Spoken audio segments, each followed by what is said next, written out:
What is the difference between ketosis and intermittent fasting, and which diet is for whom? I'm going to break down the benefits of each, the similarities of each, some of the differences of each, and then stick with me through the entirety of this video because I'm going to give you a clear-cut plan on which diet or strategy is for you, depending on what time of day you work out, what type of job you have, and the type of person you are in general. But I'm going to give a basic rundown of the similarities between the two so that you understand exactly what we're looking at. So with ketosis, you're depriving your body of glucose so that you essentially run on fats as a source of fuel. In fasting, you're depriving your body of food for an extended period of time, so you're relying on fats as a source of fuel, except they're coming from the body. Well, both things have to do with insulin. And when it comes to weight loss, that's what we really have to look at. You see, whenever we consume carbohydrates, we have an increase in what's called insulin. This increase in insulin turns off fat burning temporarily because the body goes into storing mode. It's trying to absorb food. Well, that only really happens if you're consuming carbohydrates. So on a ketogenic diet with high protein, high fat, well, you're not having this insulin spike. So your body's able to burn more fat because it's in the absence of insulin. Well, fasting works kind of the same way, except for the fact that you're not having insulin occurring simply because you're not eating. And that's what it comes down to. So the simple mechanism of action within the body is actually quite similar. And the overall fat loss and the overall weight loss that occurs, believe it or not, can be relatively similar too. The next thing I want to look at is brain health and cognitive function, because this is very, very important when you're on any kind of lifestyle change. If people are trying to lose weight by calorie reduction, the last thing you want is to lose mental clarity. So let's take a look at the two different diets and compare them as far as our brains are concerned. First off, ketosis is shown to increase something that's called GABA. This stands for gamma aminobutyric acid. And what GABA is something that promotes calmness. It helps us sleep. It's sort of the opposite of anxiety. So studies have now shown that ketosis equals more GABA, and GABA equals the opposite of anxiety and helps us feel more calm, which can therefore allow us to feel more cognitively aware, clearer, and get more work done when in a stressful environment. Then we have ketosis and its effect on, of course, things like beta-hydroxybutyrate. When we are running on ketones for fuel, we're utilizing these amazing things called ketones. Ketones are things like beta-hydroxybutyrate, which are acting as amazing sources of fuel for our brain. You see, our brains actually function better on ketones than they do on glucose, believe it or not. Now, it does this through a couple of different ways. One, the ketones are able to cross through the blood-brain barrier and affect the brain in a positive way. But additionally, beta-hydroxybutyrate has shown to increase the amount of mitochondria in a cell. The mitochondria is the energy powerhouse. It's what is involved with the cell to actually make energy. And when we have more energy powerhouses within a cell, the overall energy output increases. In fact, most neural disorders like Parkinson's end up resulting from a reduction in brain energy and brain mitochondria. So that shows one piece of the puzzle right then and there. But let's look at fasting and fasting's effect on the brain. So fasting affects something called the stability of neuronal circuits. What that simply means is it allows our brain to slow down. It regulates the right functioning of the right parts of the brain. Now, most of you are probably wondering, why would we want the brain to slow down? That sounds like something we want to do when we go to sleep, or something we want when we just physically want to turn our brain off, right? Well, it's actually not the case, and I encourage you to look at it a little bit differently. If you were to take in a bunch of caffeine, a bunch of coffee, you know that feeling you get where your brain is just going so crazy, has so much stimulation that you just can't focus on anything? Well, that's exactly what we don't want. And if we can control that and we get the right kind of control and the slowdown of the brain, our brain will function better and we'll be able to get a lot more done. You see, when you look at it from a survival or even an evolution standpoint, it really makes sense. Because what a lot of studies have now shown is that when a human body goes into any form of starvation or long-term fasting, there can be a reduction in overall organ size, with the exception of two organs. In a male, it's the testes and it's the brain. Now, think about this for a second. Take a step outside the box and think about how this makes sense. Of course, we don't want testicular atrophy because that's going to mean less of a chance of being able to procreate, which is one of our main reasons for being on this earth, right? Then we look at the overall brain. The brain doesn't atrophy because our brain is our most important organ as far as we are concerned with survival. If we don't have the brain power, we aren't able to hunt, we aren't able to think. It's what makes us humans, it's what makes us separate from other mammals. So if we're starving, it's nice that those are going to be preserved, which means that calories that are being derived from the body are going to be funneled that direction to make sure that we're healthy and make sure that we're thinking our best so we have the best chance of survival. Now let's take a quick look at the health effects because that's important too. So ketosis has been shown to reduce blood pressure, been shown to reduce postprandial glycemia. It's also been shown to reduce overall levels of insulin secretion. Well, these are important because they play a factor in overall inflammation levels within the body as well, causing a massive reduction in overall inflammatory markers like C-reactive protein, interleukin 1, interleukin 6, and interleukin 15. Now let's take a look at fasting's effects.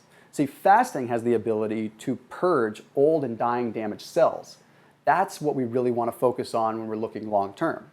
So if you're looking at like your immune system, for example, fasting encourages the reproduction of white blood cells. So meaning it's actually going to recycle ones that are old and dying and create new ones. In fact, your whole entire immune system can reset after about 72 hours of fasting.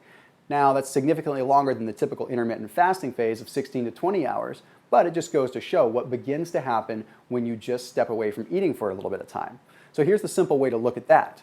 Ketosis equals health promoting. Fasting equals regeneration. So ketosis may be good for someone that's a little bit younger, that's looking to protect their health in the future, and fasting might be good for someone that's trying to have a little bit more of a restorative effect. Now that's not the end all be all, so don't quote me on that. I'm just saying that that's a good way to look at it right out the gate. Now we look at lifestyle versus diet, right? Which one is better for you and which one is really a lifestyle, which one's more of a diet? You see, what we have to factor in is that ketosis is all about what you eat, not eating carbohydrates and making sure you eat proteins and fats. Fasting is all about when you eat. When you're fasting, you may find that it's just easier to eat the same kinds of foods you normally eat, just in smaller amounts in a smaller window, which therefore makes it more of a diet. You're just kind of changing something. You may not do it every day. You might just do it 2, 3, 4 times a week, maybe just 1 day a week. Whereas ketosis, you are making a dramatic shift. You're committing to not eating carbohydrates because if you do, it's going to throw you out of the magical state of ketosis and you're not going to have the benefits. So we have lifestyle being ketosis and diet being fasting. That's not to say that you can't implement fasting protocols into a lifestyle. You just have to look at each one a little bit differently. The big question that you're probably wondering is ketosis for you or is fasting for you? I'm going to describe the ideal ketosis person. The ideal ketosis person is someone who is mildly active throughout the day. Someone that's maybe working a job where you're having to walk around or you're having to move, or you might even be slightly physically taxed, like maybe a mild construction job, and you're maybe not having to use your brain a ton. Not saying that ketosis isn't good for the brain, it is, but let's talk about body composition, how things work, and who might get the most benefit. There was one study that took a look at elite cyclists, okay, cyclists that were moving around all the time, obviously endurance athletes. They were on a ketogenic diet. Well, what was discovered was when on a ketogenic diet, they had a massive increase in their VO2 max, their ability to really breathe a lot, but also an improvement in their body composition quite dramatically over placebo. Now, what this essentially shows us is that they respond better to longer duration activity when in ketosis. They actually found that their high levels of exertion, their quick bursts, slightly went down. This explains to us that the person that is mildly moving around throughout the course of the day will benefit from ketosis, unless you're a professional athlete that has to move with quick bursts. So that's something to factor in. Then let's take a look at fasting. When it comes to fasting, the ideal fasting person is going to be someone who has a mentally taxing job. Mainly, this comes from a couple of studies. Okay, there was one study that took about 50 participants, and they had them fast for an extended period of time. Well, what they found is that those that fasted compared to placebo had a dramatic improvement in their overall memory based on a verbal learning test, which is a test that basically tests out your overall spatial awareness and your spatial memory. So through this testing, it was found that people really did improve with their cognitive function when fasting. Then there was another test that measured neural protection. It was found that those that were fasting had higher levels of neural protection from stress. This means if you're someone that is mentally stressed all the time at work, okay, you're working a high-end corporate job that you need to be on your toes all the time, you can't afford to mess up mentally, well, you're going to do a lot better with fasting because it allows you to block out the noise and be a lot more focused and respond to stress in a much better way. But now we have to talk about workouts, okay? This plays a little bit of a part here. Timing of your workouts. I have some very important stuff, so pay attention here. If you're someone that works out in the morning, fasting is more than likely the best way for you. And it's simply because you're going to get the benefits of lipolysis and fatty acid oxidation by working out in a fasted state, and then have the rest of your day to continue to burn fat. You see, it would be really, really hard for you to go to the gym and train in a fasted state at the end of your fasting window towards the end of the day. You'd be so depleted and so tired, you just wouldn't feel that good. So if you're someone that really does train in the morning, fasting might be the way to go. Now, if you're someone that likes to train in the evening or the late afternoon, ketosis might be the route to go. Why? It allows you to not have a concern with the types of meals that are surrounding your workout. You see, you're still able to be fed, you're still able to have the right kinds of nutrients, and you still can get your workout in the evening and get the most result. Whereas, like I said, if you try working out in the evening when you've been fasting all day, you might not get the positive benefit. So that's the simplest way that you can really break it down. Are you a lifestyle person or are you a dieter? Are you someone that's mentally taxed or physically taxed? Do you work out in the morning or do you work out in the evening? All of these things are things that you need to factor in when you're determining if intermittent fasting is for you or if ketosis is for you. But at the end of the day, the weight loss is really similar. And most of the studies end up concluding about the same amounts of weight loss over 6 to 8 week periods of time. So it's all about the lifestyle, it's all about what works best for you. As always, make sure you keep it locked in here on my channel and make sure you comment if there's any videos that you want to see in the future or any ideas that you have, particularly in relation to ketosis and fasting. I'll see you soon.